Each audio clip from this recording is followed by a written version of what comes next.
जो जिद्दी है वही जीतेगा। चेहरे तो अक्सर धोखा देते हैं, असलियत तो आईने बताते हैं।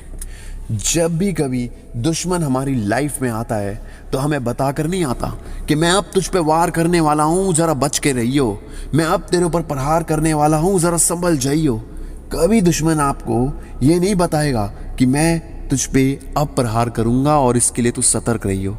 इस दुनिया में हमें खुद ही पहचानना पड़ता है कि कौन हमारा दुश्मन है और कौन हमारा दोस्त, और कौन वो है जो दुश्मन है अंदर से और मुंह पे दोस्त बनता है, यानी नकाब पहन के खड़ा है। ये हमें पहचानना है, और जो लोग इसे नहीं पहचान पाते उन्हें सिर्फ सिर्फ सिर्फ धोखा मिलता है। दोस्तों, चाणक्य नीति में लिखा है कि दुश्मन को पहले पहचाने और उसको जानने पहचानने तक शांत रहें और फिर उसके बाद पूरी शक्ति से प्रहार करें।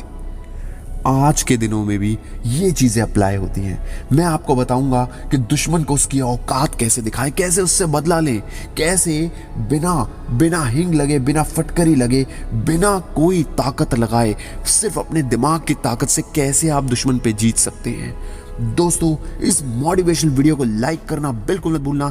चाणक्य नीति देखने के लिए हमारे चैनल को सब्सक्राइब जरूर कर लेना और इस वीडियो को पूरा देखना, क्योंकि अधूरा ज्ञान हमेशा घातक होता है। एक माधव नाम का लड़का था। वो बहुत परेशान रहता था क्योंकि उसकी गाय अक्सर दूध नहीं देती थी और बीमार भी रहती थी। वो बहुत परेशान रहता था। वो उसके लिए हर मुमकिन कोशिश करता था, उसे अच्छा खाना खिलाता था, मगर वो खुश नहीं हो पा रही थी, इसलिए अच्छे से नहीं रह पा रही थी उसकी गाय।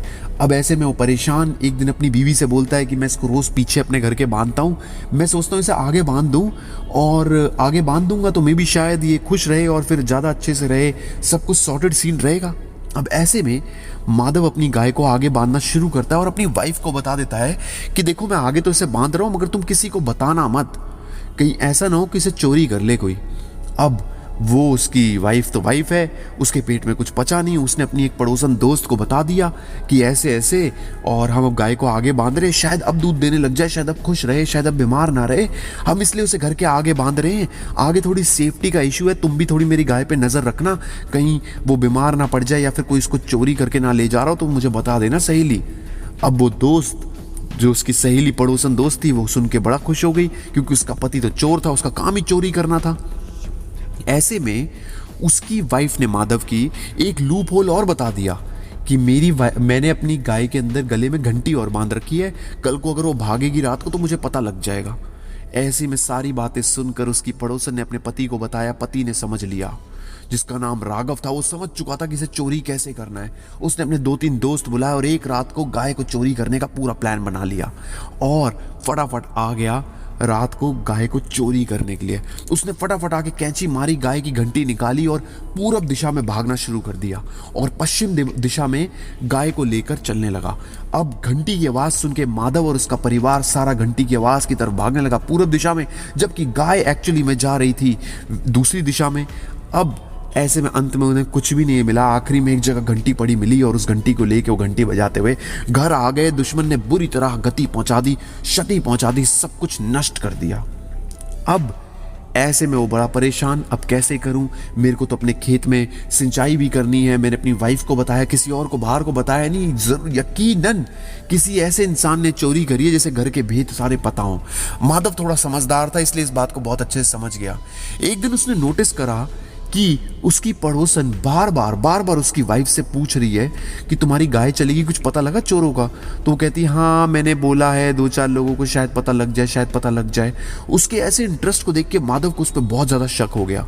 माधव ने सोचा, अब मेरे पास सिंचाई कराने के लिए तो कुछ है नहीं खेतों में, ना मेरे पास ट्रैक्टर है, ना मेरे पास गाय है जिसका दूध बेच के मैं पैसे इकट्ठे कर लूँ, मेरे पास तो कुछ भी नहीं। मगर उसको एक आइडिया आया।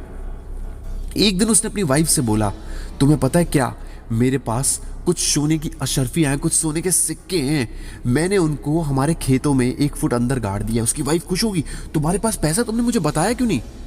माधव कहता है, मैं तुम्हें बताता वाला था, बस अब बता रहा हूँ, मगर मुझसे थोड़े टाइम बाद लेंगे, कोई हमारे यहाँ छोड़ गया है गलती से, मैं नहीं चाहता हूँ किसी के हाथ लग जाए, 1 फुट अंदर है। तो उसकी वाइफ कहती है, बताओ कहाँ पर है? तो माधव ने कहा, मैं तुम्हें बाद में बताऊंगा। ये बात सुनकर उसकी वाइफ के फिर पेट में नहीं पची। माधव को पता था कि जाके पड़ोसन को बताएगी, और यही हुआ।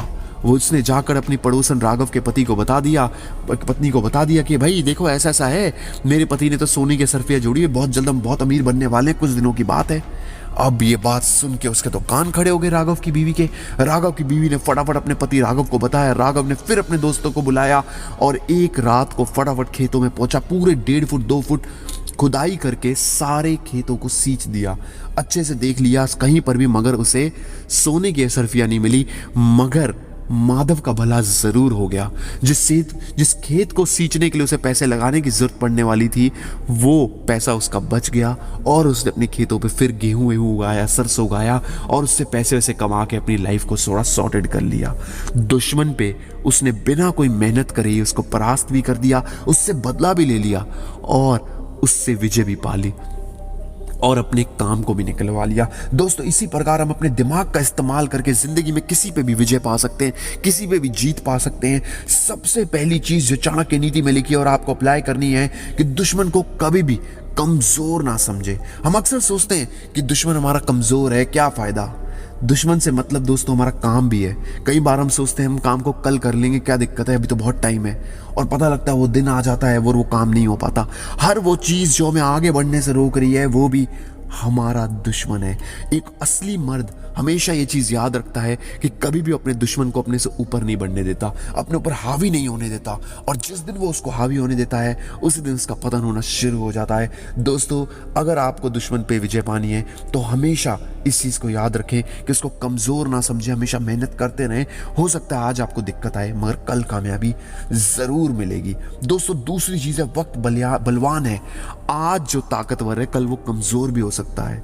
इस दुनिया में ऐसे बहुत सारे लोग हैं जो कोई ना कोई सेल्स करने की कोशिश करते हैं और सेल्स नहीं बनती तो फिर परेशान हो जाते हैं कि मेरा माल नहीं बिका, और कुछ टाइम बाद उनकी किस्मत ऐसी चमकती है कि अचानक चीजें बिक जाती हैं। जब बलवान वक्त आता है तो चीजें अपने आप बदलती हैं। आपको ज्यादा मेहनत करने की जरूरत नहीं पड़ती, आपको ज्यादा उम्मीदें रखने की जरूरत नहीं पड़ती, क्योंकि वक्त सबका आता है। दोस्तों, तीसरी चीज है अपनी विफलताएं, अपनी कमजोरी कभी किसी को ना बताएं। जब भी आप अपनी कमजोरी किसी को बताते हैं आप अपना नुकसान करते हैं, आप अपने आप को पीछे खींचते हैं, आप अपने राज किसी को कभी भी ना बताएं। दोस्तों, अंत में दुश्मन को कभी भी गलत तरीके से ना खत्म करें। जब भी आपको एक असली मर्द हमेशा दुश्मन से सही तरीके से लड़ता है, ये नहीं कि उसके पीठ पीछे छुरा घोंप दिया या फिर उसके साथ कुछ गलत कर दिया। आपको हमेशा फेयर ट्रेड प्रैक्टिस करनी है, सही तरीके से दुश्मन से जीत पानी है, कभी भी गलत तरीके से उससे युद्ध नहीं करना। दोस्तों, ये मोटिवेशन वीडियो आपको कैसा लगा जरूर बताइएगा। चाणक्य नीति देखने के लिए हमारे चैनल को सब्सक्राइब करना बिल्कुल मत भूलना। कमेंट बॉक्स में जरूर बताना वीडियो कैसा लगा। जय हिंद, वंदे मातरम।